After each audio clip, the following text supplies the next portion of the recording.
All right. Welcome, everybody, to the Tommy Christie Show.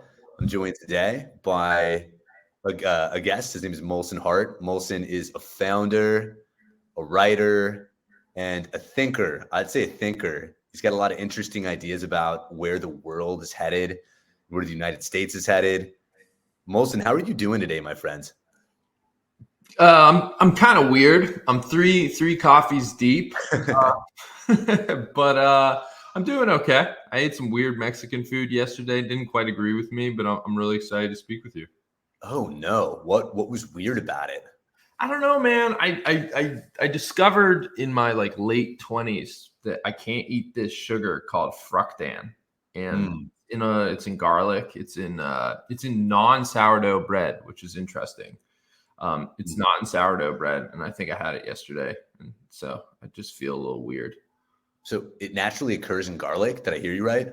It naturally occurs in garlic, and so you may have heard that I find this super interesting. You may have heard that there's no lactose in a lot of cheese. I like your cup. And so the reason why there's no lactose in cheese, but there is lactose in stuff like milk. It depends on the cheese, but is because you introduce, I don't know if it's a bacteria or like a mold or a yeast, you introduce something to like the cream and the milk to make cheese, and that bacteria eats all the lactose and you're left with cheese. It's the same principle in sourdough bread. You introduce, like, you hear about this like sourdough starter that you need to like feed and stuff like that. So you introduce, so in sourdough bread, the starter, the bacteria ends up eating this sugar fructan that doesn't agree with me. So I can eat sourdough bread, but I can't eat non-sourdough bread. And Interesting. Man, I didn't think we'd talk about this on this show, fructan. Yeah, right. But here we are. That's the beauty of conversation and podcasts. I've learned to just let these live, and just let them have a life of their own. It's just such an organic thing, conversation. So something I'd like to start off with, Molson, it's a tweet you posted the other day. Yeah. I commented on it, and you said we talk about it in our show. And I was like, all right, well, let's dive in with it. So I'm going to read it verbatim. You said, "Boomers are the scapegoat. We desire their real estate. We will blame them for our problems. We will expel them from society, and then it can be reborn." What did you mean by that? Well, some of my tweets aren't things that I necessarily 100% mean. And I'm not like advocating to like put boomers in camps. I would never advocate violence like that at all. Yeah. So sometimes I post tweets as like hypotheses to get, sometimes like by writing, it solidifies things, it crystallizes them in your brain. And then the beautiful thing about Twitter is you get all this feedback and you can take that feedback and then it changes your own mind and you kind of iterate on your own thoughts. So I guess my hypothesis there is that right now in 2024, there's this like general feeling that like things are not working, particularly maybe for the younger generations. And so there's this guy named like Rene Girard. Yeah. And I like Peter Thiel, the venture capitalist investor guy, is really into it and into him. And so his two main concepts that he's like famous for is mimesis, which is that like us humans, we don't necessarily reason through all our behavior. We just copy other people's behavior, like a mimesis, like a mime, kind of like you mime other people's behavior. And then the other thing is called like scapegoating. So I was never able to get through his books, but I've read the Wikipedia a couple of times. And so the general idea is like, in order to have societal wide change, it's not as simple as like, oh, we're just going to write this law and like things are going to change slowly. There needs to be some concept. There needs to be a scapegoat. And so there has to be something real or imagined that we as a society blame all the problems that we're currently facing on. I think he says it has to be like a person or a group of people, which can obviously go very poorly, right? You don't want to blame a group of people for stuff. But so I was just like vibing off this idea. Like if everyone thinks that something's wrong, like, I don't know how we'll get there, but at some point there needs to be a scapegoat. And like, what is that? Who is that scapegoat going to be? How are we going to be like, man, like, and so like, you know, the theory goes like housing is just like really unaffordable for the younger generation. And that's like a major pain point for them. And so like, what will that be blamed on? Who will that be blamed on? And how does that get fixed? And maybe you see those memes like, okay, boomer, or like people start to blame boomers, which is maybe it's fair, maybe it's not, right? Because a lot of the people who are in power aren't even boomers. They're from the generation that precedes the boomers, actually. Boomers, I think, start like 45, 44. So if you're born before that, you're not a boomer. And so like, yeah, so the idea is like something will happen and then we'll all, as we age, we'll be like, those gosh darn boomers, man, they just effed up our whole life and made housing so unaffordable. And we have to, everything they did, and we could list out the things that they allegedly did. We need to stop that. And that's how society will change. We'll have a scapegoat. Everyone, instead of being like, these are the complex reasons for X, Y, and Z, we'll just be like, it was boomers. And that's how America will change. I like that a lot. And it's almost, in a way, it speaks to the fact that humans were storytelling creatures. You know, we like to have a hero. We like to have a villain. I think it's really, it's simple. It makes a complex world really simple to have like an enemy, be like, it's the boomers' fault. And I don't think it's I don't think it's their fault. I think it's like you said, it's really complex. If you look at the time period, probably from like, let's call it the end of World War II to like 9/11, I think that's a good place to draw a line in the sand. I think there was a freakish level of wealth that was created in the United States.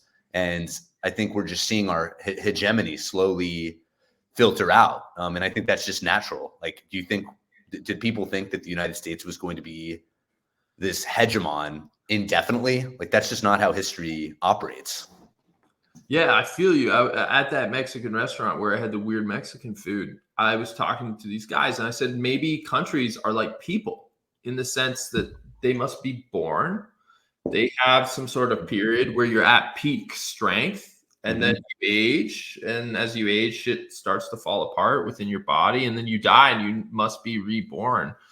And I'm not in any way advocating this because it was horrible, but like we conceptualize the United States as this like continuously strong straight line from the bottom left corner to the top right corner of like just pure growth, like unstoppable, back-to-back World War II champs. But we had the Civil War. Right. And so there was that period where, maybe the country died and was reborn. And yeah, I mean, that's what you're saying, right? Like you can't just be like permanently hegemonic. You have to have this crisis. Yeah, it doesn't make any sense. It just physically, there's, I mean, and also too, if you're, I think, historically literate in the least, and if you've studied any of the previous empires that have come to pass before ours, throughout human history, they all die. There's not just like this overarching dominant empire. Yeah. But Rome lasted like a really long time. True. Like, so it's like sometimes people are like, oh man, like US is just like Rome. Well, like, I don't know. It took like Rome. I don't know. I don't know the history of Rome well, but you maybe know it better than I do. It took like 300, 400 years for that shit to like unravel. No, that sounds right to me. But I think part of it too, I think technology is an accelerant. So I think with the types of technology that we have, it's difficult to just do this one-to-one comparison against a place like Rome. I've had the exact same thought, right? So maybe these country cycles are happening faster because information flows faster because like instead of a series of like pigeon carried letters where like information passes over social media. But I think in order for these things to really unravel, human behavior needs to change. Society needs to transition from like a high trust society to a low trust society. And that still takes time. I don't think people can just like go from being like, well, I don't litter to being like, well, everybody's littering, so I'm now going to litter. I don't think that takes 24 hours. I think that most people anyway, take some time. So I agree with you. I think that that process, if there is a process, I think it's sped up, but there's still some reasons to believe that it can't happen overnight. It still takes some time. Yeah, it sounds like you're speaking about more of like a philosophical shift in the minds of each individual, and that, like you said, that takes a lot of time. And something too that I'd commented on that post, to bring it back to the scapegoat post, I'd commented, I see Bitcoin as the mechanism for this. You know, I'm a huge believer in Bitcoin, and I have 85% of my net worth in Bitcoin. Pretty much, if I'm ever able to get cash, I immediately put it in either Bitcoin or I buy something that's going to help me as a human. And do you see Bitcoin as a mechanism for generational wealth transfer?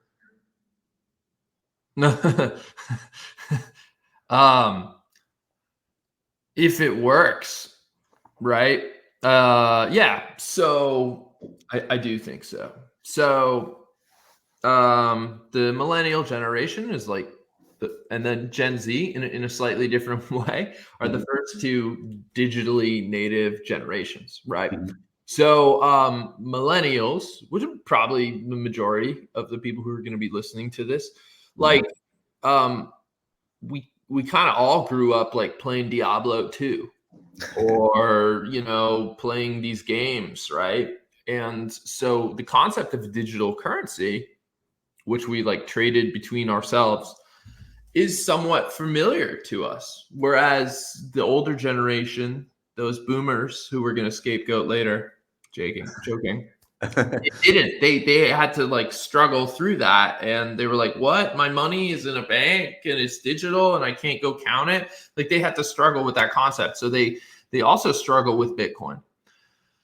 I think that there's a very good chance that our generation, as it ages, it should, you know, we should become increasingly powerful as a group within government. And so it's very possible that there's increasing acceptance of digital currencies as we age and become more powerful and more wealthy. So in a sense, yeah, it is going to be some sort of like strange digital wealth transfer. And it seems, right, like Bitcoin is so complicated, it's hard to understand, but like, you know, it's got a pretty good run now, right? Like what's 2024 when that thing come out? Like 2008, 2009. Yeah. So with like 15 years now of people being like, oh, you can't, like, how many times are you going to say it's a bubble? Like what kind of bubble is this? The bubble's made of steel. It doesn't burst. I mean, it goes down and it comes up, but like, you know, so I guess to answer your question, yeah, there's definitely going, in my humble opinion, there is going to be some major financial event caused by Bitcoin. Yeah, I totally agree. I'm a huge proponent of it. I think it's ultimately, like, I think it's a form of voting, and a very powerful form of voting. I think it's like I think putting my money into Bitcoin is a much stronger political stance than me going out and casting a vote for, let's just say, Joe Biden or Donald Trump. You know, I don't think that voting in the traditional sense carries the same weight that taking your financial energy and taking it out of the system does. Does that resonate? It does resonate. So something I think a lot about is, look, I haven't been to San Francisco for many years. But from what I've seen, like, and from people I speak to who are actually there, it's got some issues. Okay. Say the least. It's got some issues, you know, a lot of fentanyl being smoked over there, which is don't do fentanyl, guys. But yeah, and so like it's got some issues. And if you're a resident of San Francisco, you kind of have like two options in a sense, right? If you're like a, you know, a upstanding citizen of San Francisco, you're like, okay, I'm gonna fight the problems that are happening here, and I'm going to like get involved, and I'm going to community organize and stuff like that. And for whatever reason, I think that there are a lot of people who do that. All right, so you have two options. The first option is you community organize. The second option is you just leave San Francisco. And if you community organize, like, are you prolonging the misery? Like, you know what I mean? Yeah. Or maybe look, I don't want anything bad to happen to San Francisco. I want the people of San Francisco to be happy and healthy and to not be plagued by fentanyl or other crime, right? But like, maybe the faster way to get to a good San Francisco is actually to just like have all the people who are there like just leave. Like the people who are capable of leaving, who are like, I don't like this, to just leave. And it'll have some sort of like, micro collapse or something like that. And then it can be rebuilt from the beginning. So that's how I think about it, so maybe holding money in Bitcoin is something analogous to that. Yeah. And it came up an idea for me, just like speaking about the United States as a country. We constantly print money. I think in 2020, we essentially put into circulation 40% of US dollars that have ever been produced. Like, it's literally tracked on a Federal Reserve chart. And instead of having like a giant recession, which would probably be really healthy for the United States, we just continue to inject money into the I don't know, financial system. So in a way, you're saying it could be helpful to just let San Francisco kind of just die like a limb, and like let it be reborn naturally. Yeah. For San Francisco, it's like ripping the Band-Aid off in a sense. I mean, it would be horrible for San Francisco. I want San Francisco to just be good, to thrive. But maybe that's a faster way to get it to the good place. Mm-hmm. And yeah, I mean, to your point about, so one of the it's a double-edged sword maybe, but like one of the things about central banking is that central bankers are proud of, perhaps quite rightfully, is that like, hey, like if you look at like recessions, it all depends on how you measure all of this stuff. But if you look at like recessions in the late 1800s, like if you look at it on the Fed's like website, they have graphs of this stuff. Like they were frequent.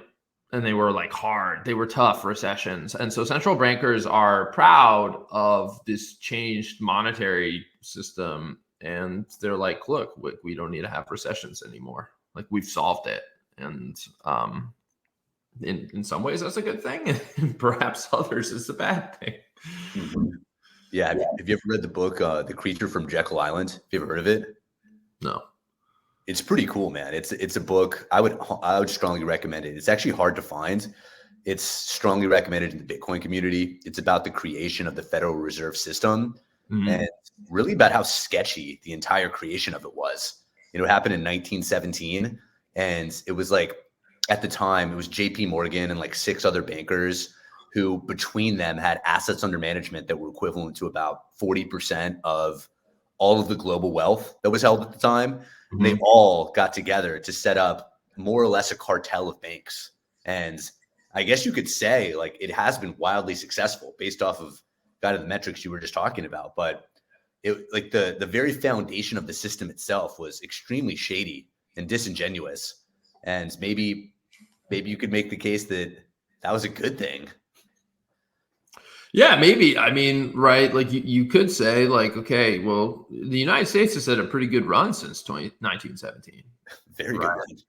The other thing that I think is interesting about this is, one of, I think the main disses of Bitcoin is that it's like, it's new and it's never been tried and it's unproven or whatever. But like, you also have to remember that like the concept of fiat money, the idea that like money cannot be exchanged for gold or silver or some other hard thing, hard money. That's also like pretty new, right?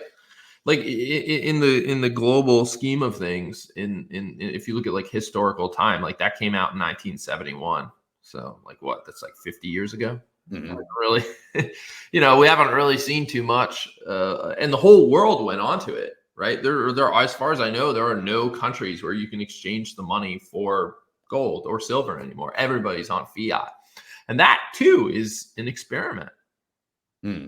Yeah, that's a really good point, that like it's all an experiment, and that argument against Bitcoin that it's an experiment is bunk, because literally like everything that we're doing right now, it's a global culture is an experiment.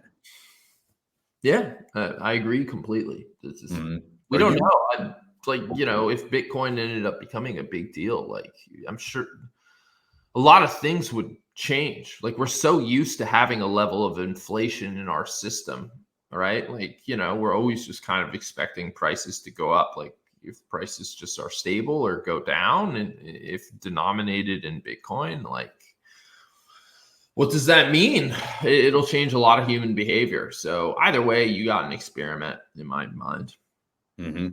And Molson, have you ever read the Fourth Turning? Do you know that idea? Yeah, I do. I read it, sort of skimmed it. But you understand the general premise, Yeah. would you say that like, would you, do you think we're going through the fourth turning right now? Does that seem to resonate? I just know that like things are not right right now. I'm generally skeptical of this idea that like all these countries just go through 80-year cycles or whatever, 70 to 90-year cycles. I'm just not really sure. So like if we're so what like if what's supposed to happen if we're in the middle of the fourth turning? I don't know. I think it would probably come down to each individual to kind of steel their self against incoming hard times.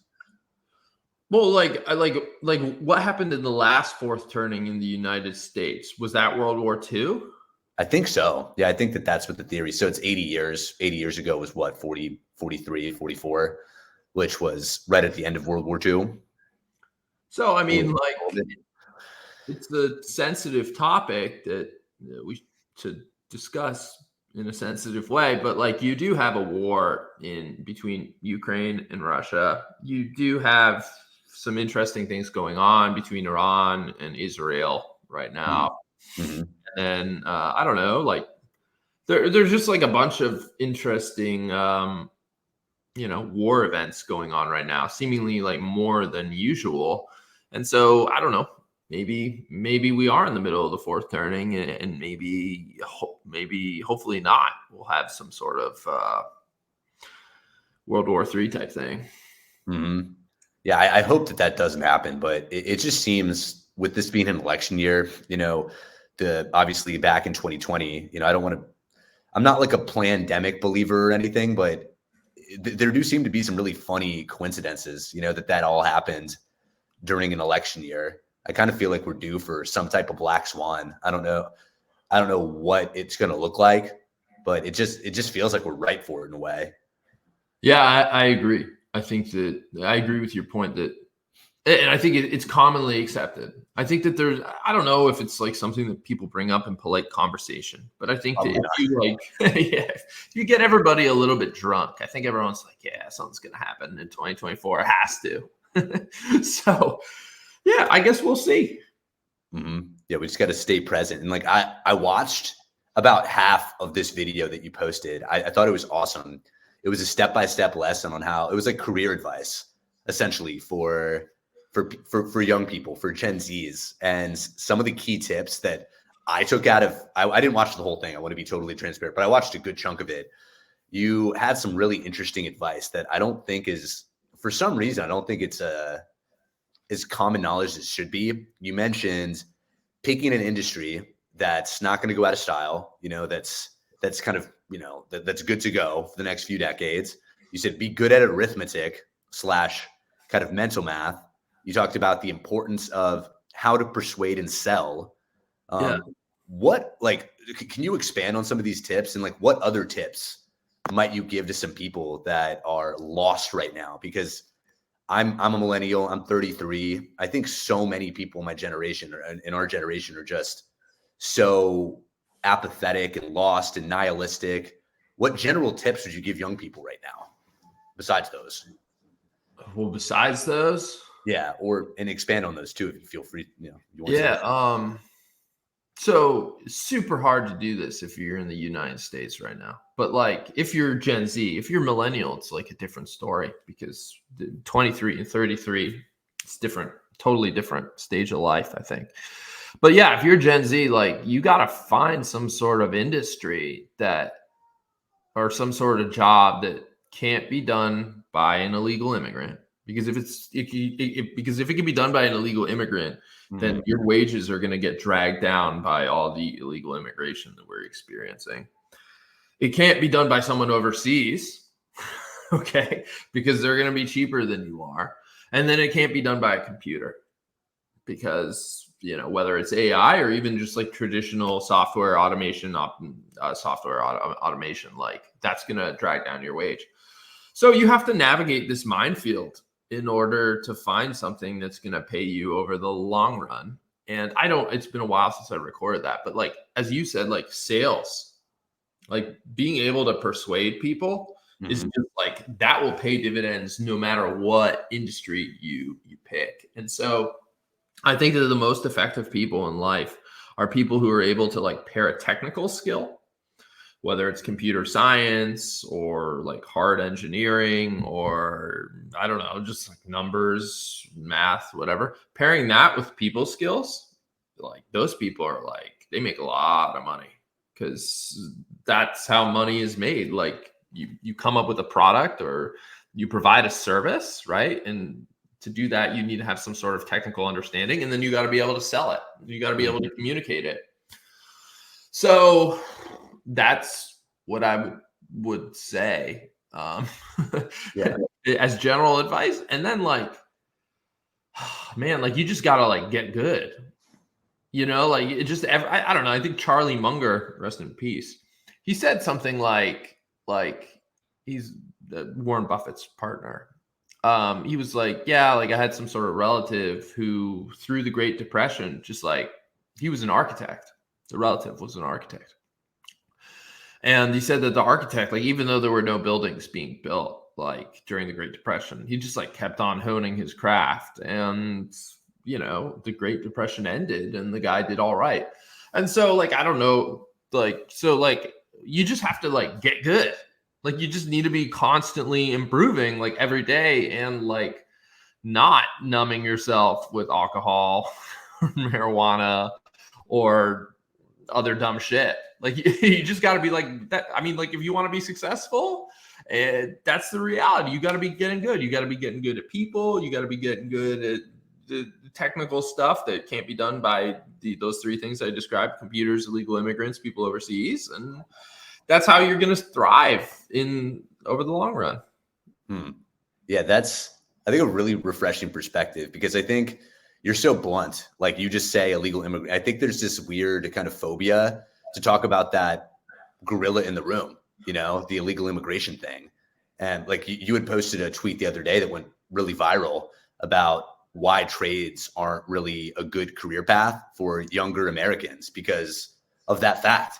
Because you have people coming up from over the border that can do those jobs because they're nonverbal. And I thought that was really an incredible point. Yeah, I mean, like, I don't mean that in a pejorative sense. Like, I actually have a lot of respect for the people who come here illegally. Like, they literally have to walk through the jungle. Yeah, like they do. Like the Darien Gap. Yeah, you like go on to Google Maps. There are like no roads like in this one part of Panama to like, so like if you want to like go through Central America, like you have to navigate a jungle. And so like I respect that. That's legit. But like technically speaking, they are immigrants, and technically speaking, it is illegal. Like you can't say all like 3 to 4 million of the people who came in these couple of years are refugees. You just can't be like, they are illegal. So I don't know. So like, you know, you can call them a bunch of different things. I have a lot of respect for them in many ways. But yeah. So right, like, so there's this like general concept that like people should not go to college, and college certainly has a lot of problems, like depending on what major you select or what school you go to, right? Like you do not want to be getting a major in sociology from a bad school and being saddled with like $250,000 worth of debt. That is a bad call. But going to a good school or a good engineering school and getting a degree in computer science or engineering, that is probably a good call. Mm. So the idea is like people on Twitter or on social media, usually people who've never done these jobs themselves or have any familiarity with them at all. They like have this experience where they're like, oh, my sink is broken. I don't know how to fix it. So like, and so they're like, I need to call a plumber. Wow, plumbers are expensive. Therefore, this must be a good job. And so even though they work in finance or something else, then they like tweet out about how like they pay. So their logic is like plumbing was expensive. Therefore, plumbing must be a good job. They're not necessarily understanding that there's like a markup. There's like a 3 to 4 times markup on the labor cost on that plumbing. And so they say like, hey, don't go to college, become a plumber. All right. Yeah. And so what I'm saying is, there's some details to this, like certain like trades. I don't know if plumbing is, but electricians, they master electricians, you need to get a license. And so if you get a license, you're a little bit more protected from competition. But if you just generally become a plumber, you have to understand that you are competing with most of the people who are coming in illegally over the southern border. They're dudes. And a lot of them are nonverbal, both in the sense that they don't speak English and in the sense that like typically people who can navigate a jungle have pretty solid like spatial skills. And so like you have this like flood of people who are coming in, and they like we don't really have factories in this country. So like what are they going to do? Like, what are they going to do? And a lot of them will be quite good tradesmen, carpenters, plumbers, maybe even electricians, which is a little bit more difficult perhaps. And so if you become a plumber, a carpenter, and an electrician as an American citizen, you have to understand that you're now competing against people who have much lower expectations than you, because they were earning no money in Venezuela. And now they're earning dollars, and they're fine with sleeping 4 people in a room. Okay? Because it's better than the jungle they just navigated. Right? And so they'll undercut you on price happily. They'll earn much less and they'll be happy because it's better than being in Venezuela. It's better than being eaten by a leopard in the jungle. And so it's just like, like you got to be careful when you take this advice from people who aren't even plumbers, telling you to be like, yeah, you should be a plumber. Because like you got to think about what the competitive prospects are for that over the long term. And yeah, like AI is not going to do plumbing, but an illegal might. That's a II instead of AI. That's a really good point. I mean, one of my buddies, actually, his dad has like a really successful plumbing business, like a local plumbing business. And, he employs several different plumbers, and my friend helps do like sales and logistics and marketing for the plumbing company. And I was just talking with him the other day, and like, I brought up that point. I was like, yeah, this seems like such a great career because it's never going away. But I didn't even think about that angle. I never thought about that angle. Talk to that guy. Yeah. The owner about how hard it is to get labor. Okay, I will. And I don't just mean that. So that kind of implies that what I just said was wrong, right? Because if I'm saying it's hard to get labor, then these illegals are not just like showing up with like plumbing skill or something like that. But those businesses on its surface like look like great. But like, I don't know, man, when my sink broke, like some dude showed up in a Rolex on Memorial Day and fixed my sink. And I'm Rolex.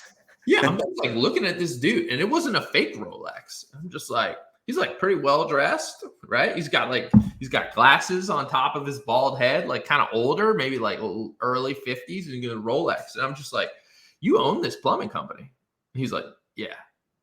And so basically he didn't have basically 2 or 3 days earlier, one of his staff effed up, and now it's 2 or 3 days later and it's Memorial Day. And so his company is on the line for this plumbing job that one of his staff effed up, and all his staff are not working on Memorial Day. So this dude who's like in his early 50s, who's wearing a Rolex, so he's done well in his life, but he's working on Memorial Day, crunched over fixing my sink. So like, it's not like the most awesome job that these people on social media say it is. Yeah, I mean, it's like some of the dirtiest work possible. If you think about it, you're dealing with human shit. Yeah, for sure. And like HVAC, you're like in an attic and it's really hot and like you're just breathing rat shit and stuff like that. It's rough. Yeah, like you're dealing with vermin, like all the stuff that we, like that we do not want to do. Yeah. Mhm. But, it's better than the jungle and it's probably better than living in Venezuela. 100%. I mean, Venezuela is like, I think that's the most, uh, I don't know, illustrative example of runaway hyperinflation. And to kind of bring it back to the inflation talk earlier, it's like they are literally dying to get into the United States because their country, the conditions there are so bad. They're willing to die or risk dying to come here. And I think here in America, so many people are making up problems. I think at the core of wokeism is really this idea and like this sense that like things here are materially so easy that we just have to make up problems to deal with. Whereas these people coming from these countries, they have real material problems. Yeah, I agree completely. It feels like a lot of the problems we have in America are just like psychological. Yeah, which you could make a case is worse in a way. Yeah, maybe. I don't, whether your problem is psychological or, well, I don't know. I just like people don't feel like they can solve them either way. So there's still problems. The thing that's really weird about Venezuela, and I don't know if it's true because I don't really believe the statistics that come out of that country, but it seems kind of true. Their crime rates have gone way down. So as they're exporting these people because the vast majority of the people in the last couple, I don't know about the last couple of years, but like, it's not like the typical concept of illegal immigration is like Mexicans. And no, it's predominantly now like people from Venezuela, a lot of Cubans. But yeah, so I've been told, so I've read like crime rates in Venezuela are falling. So it's just like kind of interesting to maybe life over there is getting better. I don't know. Well, that's a pretty scary stat if you really think about it, because that crime is just being redistributed across the Americas, and you'd have to think primarily in the United States, and you'd have to think I'm talking on my ass at this point, but you'd have to think a good amount of them probably ended up staying in Mexico. It's probably way better to live in Mexico than it is in Venezuela. Yeah, I mean, I went to Mexico twice, and when I say that, that doesn't make me an expert on the country. But like when I went to Mexico, I didn't go to Cancun.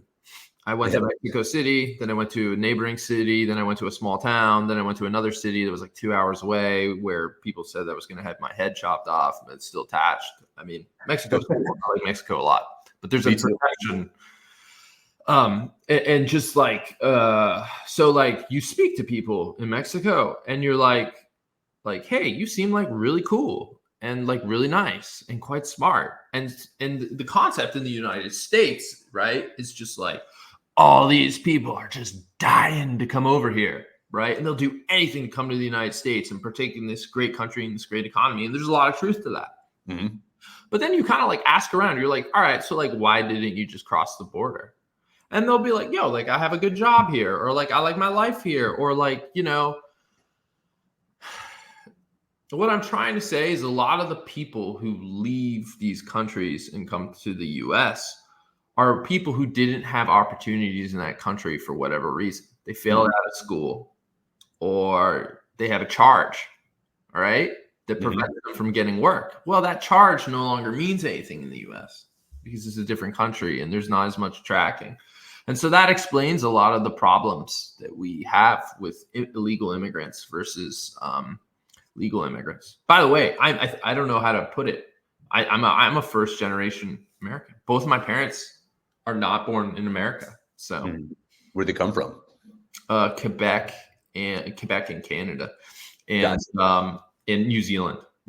Oh, New Zealand. Yeah, I was just clarifying. Quebec has its own vibe within Canada.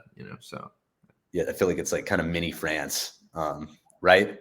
Mini France, yeah, mini France. It's different. I mean, like the first language is French, not English. So yeah, I feel like it's like if France and Canada had a baby, you get Quebec. Yeah, like a weird mean baby. I've been to New Zealand. New Zealand is actually I spent a month there. I studied. This is kind of to pull it back to the college conversation. I studied philosophy and geography at Virginia Tech here in Virginia.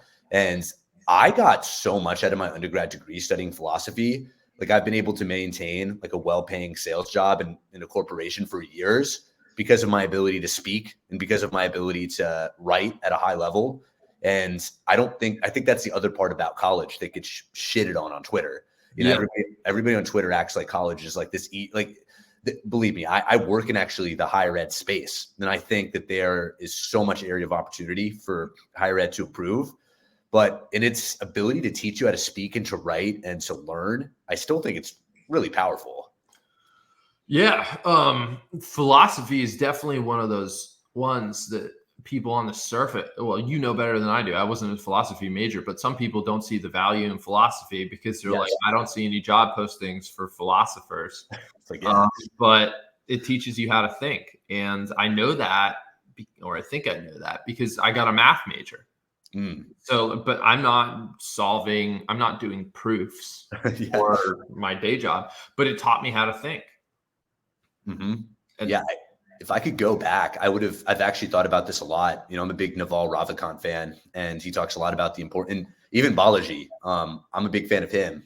They both talk a lot about the importance of mathematics and how it maps to our ability to think. If I could go back to Virginia Tech, I would have studied philosophy and math, or either philosophy and computer science, because I resonate so deeply with what you were saying about being able to build and sell. You know, that's really it, right?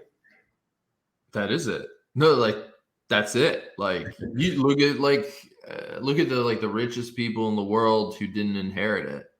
They build, they sell. Like what does Elon do? Like people think that, well, I don't know. Perceptions of him are all over the map, but the dude sells. Like you may think he's a fraud. You may think he's the greatest entrepreneur of all time. But at the end of the day, like the dude is like selling cars. Like he's getting up on Twitter or wherever, like giving interviews. He's selling, doing like what? He shot a bow and arrow with Joe Rogan into a Cybertruck. That's sales. And you build, you sell, and you can make a lot of money. So yeah, totally. And I've had the same thought myself in terms of like going back. I did math and economics, but philosophy is one, and then computer science. Those are the other two that I'm like, ooh, kind of wish I'd done those.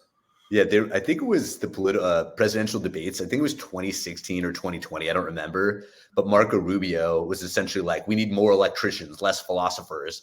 And I was like, do we? Like, I feel like we do. we need both. You know, we need people that, you know, and the fact that I studied philosophy allowed me to like critically think about a statement and like view it from multiple angles. And I was like, I don't think you're right. And something that struck me about you, Molson, is like, you seem like a person that knows how to critically think really well. What is critical thinking to you, and how do you think people can get better at it? Damn, dude. That's a hard one. What is critical thinking? And then how can you get better at it? So one, like, I think you need to think independently. Okay. So like, you can't just like copy paste other people's viewpoints.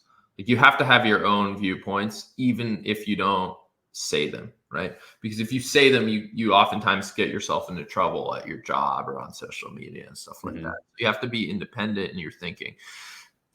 Speaking of Elon, first principles, right?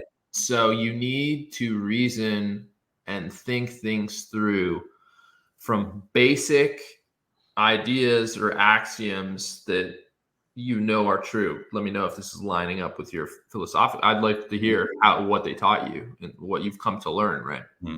Like you have to be thinking things through at the most basic level. So like, what's an example of that? So there are certain basic truths of life, like people generally are self-interested, or incentives matter. And so you can analyze human behavior using these things that you're like darn sure, like 199.999% sure are true. And then you kind of like build on that. And then to that point, so bringing up Charlie Munger again, he said that you need to have like a lattice work of mental models. So you basically have to like understand ideas like, what is economies of scale? what are economies of scale? Why can I not think of any other ones? Adverse selection. You have to have an understanding of these basic concepts, and then you just kind of link them together to analyze what's going to happen. Because if you can analyze what's going to happen, then you can make money, which is important for most people, right? So to go back earlier in the conversation, right? So how did I arrive at this idea that the trades are not as good as everyone is saying? Really simple, right? It's just an outgrowth of a very simple idea: supply and demand. As the supply for something goes up, if demand stays constant, pricing falls. All right, I think that's how it works. Yeah, that makes sense. So the idea is like the number of people who can do these trades jobs are increasing through illegal immigration, but demand is not necessarily going up as much as the number of people who can do that. So price is falling. So if you have a wage in that, and they also have like lower costs, so it's like cost competition. But the idea is that allows you to predict that trade salaries and trade income, the income from the trades, is going to go down. So that's my idea of like the lattice work of mental models. So like competition means prices fall, supply and demand, you can use that to predict future pricing. I know I said it was just one concept, but I guess it's actually two. But so that's how I reasoned through it. No, I think that's a great answer. So you said, so essentially it's like thinking from first principles, having the lattice work of mental models, and just applying them to every situation. Yeah, and practice. Checklists are good too. Like you can like on Google Drive or whatever, just make a checklist of like how you approach certain problems, and you just like run through the different things. So when like a surgeon is performing a surgery, they have a checklist like to prevent, because our memories are fallible, right? So you gotta disinfect the area before you cut it open, and then you gotta sew it together, right? It sounds like basic or like stupid or like, oh, I can't believe surgeons need this. But sometimes surgeons like sew you close and they're like, fuck, sponge in that guy. So you have to have that checklist where you're like, do I have all my sponges? I started with 8. Do I have 7 or do I have 8? And so I think that's another way to get good at critical thinking.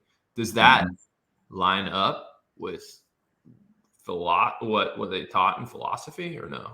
Kind of, yeah, I would say so. Just maybe in different terms than like we were taught in school. But we learned a lot of like ancient Greek philosophy, and for me, I think critical, like this is just my personal idea of what it means to be a critical thinker. It's just questioning everything from a few different angles.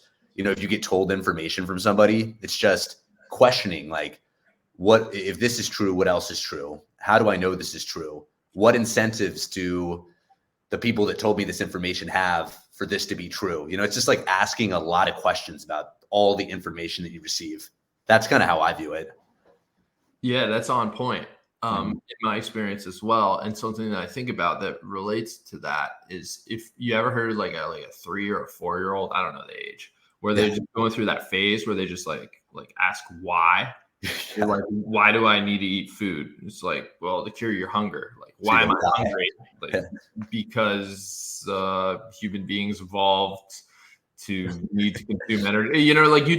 But so there's this famous like Japanese guy who was responsible for the Toyota production system, or largely responsible for that. And his name is like Taiichi Ono. And he said that like if you wanted to like get improvements out of stuff, you have to ask 5 whys. So in the context of like Toyota production, you're like, okay, why did this wheel fall off? Like, first why was like, why first why is like the driver like did like a hard turn, and that caused the wheel to fall off. You can't stop there. Like, you have to ask another why. You're like, well, why did the hard turn cause the wheel to come off? Well, this this screw or sprocket, I don't know the word, Yeah. like ended up breaking. Okay, why did it break? And so you have to go 5 deep before you really get to the essence, to the root cause of stuff, and that'll help you a lot. And the other thing I think that's huge for critical thinking and creativity is what we just did here, where we like bounced around from like manufacturing to business concepts to Greek philosophers. So you have to like be able to transition from field to field. Mm-hmm. And I think at their core, there's just all these fields are very related, you know, like at the core, all of it's the same, like whether it's economics, philosophy, I mean, I don't know anything about engineering, but I think at their core are like you said, it's this lattice work of kind of ideas, almost the collective unconscious, kind of like Carl Jung talked about, that I think we're all kind of pulling from. yeah, it's amazing how stuff can be generalized, whether it like surgery checklist to checklist for I have a big decision to make. What are the sub parts of my decision process?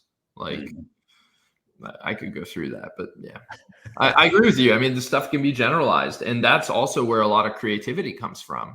Like if you're looking for a business idea, like you just take something that works in one domain and you're like, okay, how can I repurpose this in higher ed, or how can I repurpose this in the medical field? And yeah. Yeah, I think in order to have that fertile soil for like creative ideas, you do have to constantly be learning and learning good. Like I made a post the other day. It didn't do well at all, but I was happy with it. It was about the Lindy Effect and why I use that to kind of like frame my learning now. Like right now I'm reading the Bible. I've been slowly getting through that, which is extremely Lindy, you know, like the Old Testament. Yeah. 3,000 years old. The New Testament's what, maybe like around 2,000 years old. I'm reading this book right now too. It's fascinating. It's by this guy named Bernal Diaz. He was a Spanish conquistador who came over to the Americas with Hernan Cortez, and it's about their interactions with like the natives that lived here. So I find that in order to critically think and to be creative, you have to just load up your head. You have to download these like extremely quality ideas, and if you do that, then everything that you say and everything that you do will be from this. Just like it's almost like eating good food, you know, like if you eat good food, then the output's going to be really strong. Do you relate to that? Totally. And the concept of Lindy is another wonderful mental model that you can use to analyze stuff. Right. I think I don't do the best job of this, but like you need to be consuming, as you said, good mental food. The other thing I would say is that have you ever seen that clip of Osho? I've seen a lot of clips of Osho. Which one? The one where he's like democracy is the will of the people, and then there's people are retarded. But then he's like, but the people are retarded. so democracy is by the people for the people, but the people are retarded. I don't know. I'm bad with words actually, but so like I think the mark of a creative idea on Twitter or on social media is not it going viral. It is not it getting lots of likes. Like the good stuff actually just gets replied to by your like 5 to 10 smartest followers. And if it's going viral, I mean, there are some exceptions to this, but if it's going viral, it probably is something that people already understand. And if it's something that people already understand, it's not a truly novel, creative thought. And I see a lot of people, on social media get like, I'm not saying you did, but I see other people get butthurt about this. Yeah. And so then they stop like publishing like novel, interesting stuff. Because they just want to like get 1,000 likes every time. And it's just like, nah, man, like so sometimes like content just needs to be art, and it doesn't need to be well received, and it doesn't need to be understood in the moment. Sometimes it needs to be understood in retrospect. And sometimes it's not even for the audience. Like who the fuck cares if no one liked that post about Lindy? Like I didn't read yours probably because it didn't get enough like tweets for me to see it or whatever. But like the idea is like, you know, you writing that was also hugely beneficial for you, I bet, because it like crystallized it in your own mind. It was. No, I think you're spot on. And I wasn't necessarily butthurt, but it is kind of like this social media. It is a canvas for art, you know, like I think you view it that way. Like when you post tweets, it's like this kind of just portfolio of art that you're building out and putting out into cyberspace. Yeah. And it did totally, Chris. I think writing is also a very valuable form of critical thinking. Mm-hmm. Jordan Peterson talks about that a lot, how writing is really difficult because it forces you to crystallize your understanding of things. So that's one of the main reasons I've come to X, is just to get smarter and to upgrade the kind of software that's in my brain. And I took a lot of, like, it's just data. Every post is data. Like if it flops, you know, it gives you the opportunity to flops in quotes. Like if it doesn't get a lot of attention, because in some ways we are playing this zero-sum game for attention, because, you know, they're reading Molson Hart's post, they're not reading my post, or they're not reading this post. So does that make sense? It makes total sense. Like because in order for a post to succeed, it needs to be expressed concisely and clearly. And so the process of doing that crystallizes your own thinking. It helps you trim the fat into understanding what you really mean. And then when it flops, you can go through maybe not 5 whys, but like 1 or 2 whys deep. You're like, okay, why did this not hit? Did people not understand it? Did the first line not suck people in? And that is highly useful, because even though we kind of like denigrate the concept of like, oh, he's an attention whore, she's an attention whore, she's just seeking attention. Blah. But like, how are you going to sell anything if you don't know how to get attention? Like, you're not going to sell anything if people don't know you exist. So you have to, in this post-social media era, like you have to understand how social media exists, how it works, and how to be effective on it if you want to sell. Mm-hmm. And for me, it seems like the most viral posts that I see typically are the most emotionally engaging and the most triggering. A lot of them, not all of them, but a lot of them I think are very visceral and triggering. Like you have this like strong emotional kind of backlash towards the post. Yes. Or reaction in some way. Yeah, I think there are a couple of hot topics where it's like hard not to go viral. And then like going back to that supply and demand thing, not a lot of people. So like one of those topics is, let's say, like salary. Another topic is like race, right? Yeah. So there's a lot of demand. Like even if people don't like, retweet, share your post because it's about race, people will read that. Mm-hmm. And the algorithm knows they're reading it. And maybe the algorithm even is like using the camera on your phone to like measure how fascinated you are by the post, by like measuring your retina as it dilates, or what your pupil as it dilates. So yeah, and then also I'm kind of losing my train of thought here, but that it comes down to supply and demand too. On some of these topics, there are very few people who've got like the nerves of steel, who will like wade into the controversial areas of race and salary. And so those people actually can kind of go viral a little bit easier. Mm-hmm. Yeah, there's one of my favorite followers in X. I'll plug her. I don't care. Her name is her screen name is Melky_Selena, and I swear she's just like she has this Robert Greene kind of style of writing that just every post that I read of hers, it makes me feel some type of way.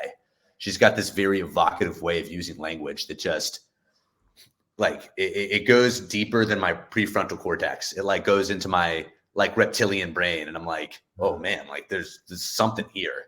And it's pretty scary to think that our phone could be tracking our retina data, but that makes perfect sense. Yeah, I mean, they have access to your camera. I heard that TikTok does it. But yeah, is she anon or is she a real person?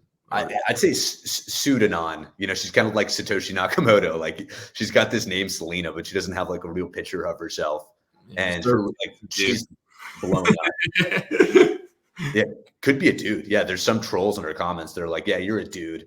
And I'm like, I don't know if she is. It's tough. It could be a couple people, you know, like Satoshi, you know, like nobody knows if it was like a single guy that created Bitcoin. Probably wasn't. It seemed like the origin was a bit coordinated. because like, right, if I know the origin story well enough, like Satoshi was like a no name, and he, they, it, whatever, posted on some forum, and then some big name guy like immediately replied.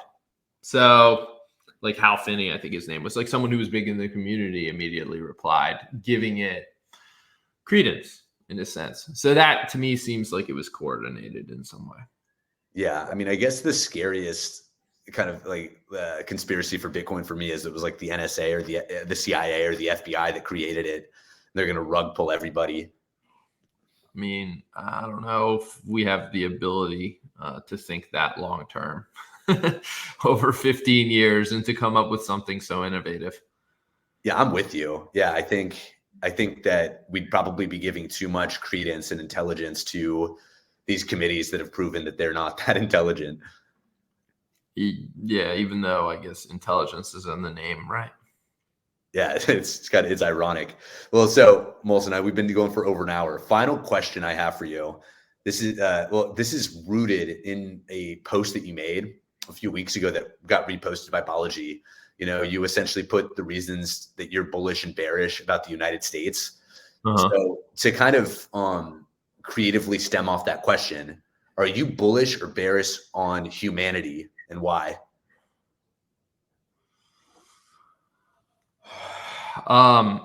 This is a tough question for me to give you a fast answer that's good. Am I bullish or bearish on humanity?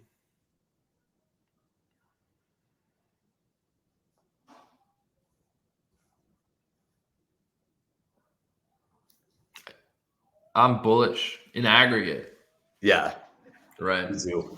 So, like, one of the cool things about the United States is like federalism, right? So the idea is like different states come up with different laws, and then people can move from California to Texas or Texas to New York or whatever, right? According to how their respective economies are doing and how that stuff works. The world, in a messier way, because it has war to some extent, is similar. And so all these different countries are experimenting with different forms of government and stuff like that. And so in aggregate, I think humanity will be all right. You know, the torch was passed from Britain to from the United Kingdom to the United States. And even though the United Kingdom didn't remain the hegemonic power, you know, innovation continued from one country to another. So in aggregate, I'm very bullish on humanity. And I think that, I mean, I've thought about it a lot, and I'm not qualified to have an opinion, but I think that AI will struggle to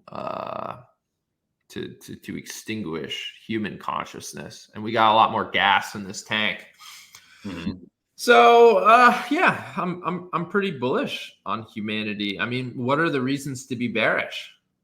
Yeah, I mean, I'm not bearish at all. I'm also wildly bullish on the future of our race, but I know that I have some friends that are doomers. I wouldn't even call them friends. They're just people that I almost follow by just due to morbid fascination, you know, that are just, they think that, you know, the climate's just heating up, and, you know, our days are numbered and collapse is imminent, you know, like the food systems are going to shut down, and, you know, the world's going to heat up. You know, I think that that's like the bear case. Like if you listen to these black pillars is what they call them. But like, if you just like, to use things that we discussed earlier in this podcast, right? Like if you just reason through that on first principles. So like like we've talked about thinking independently, right? So that means I will not just accept the consensus view that the world is heating up. I don't really know, right? Yeah. Like, so let's skip it, accept that it's true. It may not, it may be, it may not be. It also may be. You can like just dump sulfur dioxide into the atmosphere. And it's my understanding that sulfur dioxide is why we had a mini ice age in the 70s. So you just like put black particulate matter into the atmosphere, and then like less sunlight ends up hitting the ground. Okay. So that's a possible solution to climate change, as horrible as that sounds. But so let's say it's getting hotter. I mean, like if you just like look at where the land mass in the world is. Like we don't really get much use out of Siberia. I know and that sounds like totally stupid, but like people can move, and it's not the greatest thing in the world. It's better if things are stable, but like it's also not the end of the world if people like just shift around a little bit. And so I mean, all right, so it goes up like 1 or 2 degrees over 100 years. Like, I don't know. Like humans have come up with a lot of cool innovations, and I think we should be able to adapt generally. And like, what are the nuclear war? I mean, like it could happen for sure, but like the incentives say it won't. Game theory. Right, game theory, right, which is another like one of those like core concepts that you have to have in your mental like handbook or whatever, your lattice work, right? Like, so like it's much more likely that a nuclear, like that's what you see too. You see like nuclear countries getting in fights with non-nuclear countries generally. Hopefully we're not on the eve of World War III. And so it's like, well, if 2 nuclear countries get in a fight, like there's a pretty strong incentive for that to end immediately. Because if one country gets nuked, like the other one just like counter nukes, and then like civilization ends. And as much as we have our problems, generally I think we're hard coded or have like some sort of operating system where like we want the species to continue. There are these weird black pill people, but in general, we don't want nuclear war, and we don't ourselves want to die. So like nuclear powers don't get in direct conflicts. I'm with you. I think the people that are black pill aren't really thinking clearly. You know, I think if there's one thing to be bullish on, it's our ability to adapt as humans. You know, like that has literally never failed us at any point. We're still here, you know, after what billions of years of unbroken evolution. Like you and I, we're still here, and we're still thriving in many. I mean, if you think about the average human life in America now, it's never been better in a lot of ways. Well, it's probably never been worse on like a relative basis. So like the rest of the world is like really catching up to the United States, but like objectively, yeah, like having an iPhone is like super, if you look at it in like an absolute sense, it's like super sweet. It's awesome. It's just like the reason why people are so like unhappy is because like if you like Maslow's hierarchy, like iPhones are awesome, but they're not that awesome if like you have a lot of crime and like housing is too expensive. And so that's kind of the issue. That and like food's also like really expensive if you look at like the price of food relative to salaries. And that's those are some of the reasons that are making people unhappy. But I think these things are solvable, especially if you look at it in aggregate. I mean, not everyone will be able to adapt, which is sad. It's horrible. It sucks. But like some people will. And I think in general, the species will do all right. Yeah, I mean, I think that's the core of natural selection, right? It's, you know, some species die, some organisms die, other ones reproduce and spread their genes. Those ones are better suited to, you know, like to fit their environment. And as savage and brutal as that sounds, I think that there's a little bit of brutality just built into nature, or a lot of it, really. Yeah, it's rough, but so that's why you got to get good. Like if you're an unhappy millennial, you got to like pick up those skills. So you end up being one of the fittest. I like that a lot. Yeah, that's a great note to end this. Just get good, upskill. Molson, where can people find you and more of your work? I was just like, I don't want you to know where I am right now. You can find me on Twitter, and I also like I have a TikTok. And like I make like videos that are helpful on Twitter. I'd sometimes just like post like hypotheses. So it's like unfortunately, I'm not one of those accounts that just like continuously value drops. Sometimes I'll just like write something because I'm not sure about it to like try to better understand it. But on TikTok, I got like I think I got like 63 lessons that will like improve your life if you can soldier through them. I'm not the best speaker, as you know, if you come this far in the podcast. And so, yeah, TikTok on Twitter. And yeah, just search my name, like the Canadian beer, Molson. I think you're a good speaker, and I think you're a good human. And I've really enjoyed this connection and conversation. I hope if you've made it this far in the show that you've gotten a lot of value from Molson. please make sure to follow him on Twitter and follow his hypotheses and I'll say they're more than hypotheses. He's one of my favorite follows. I hope all of you have a wonderful day, and thank you for listening.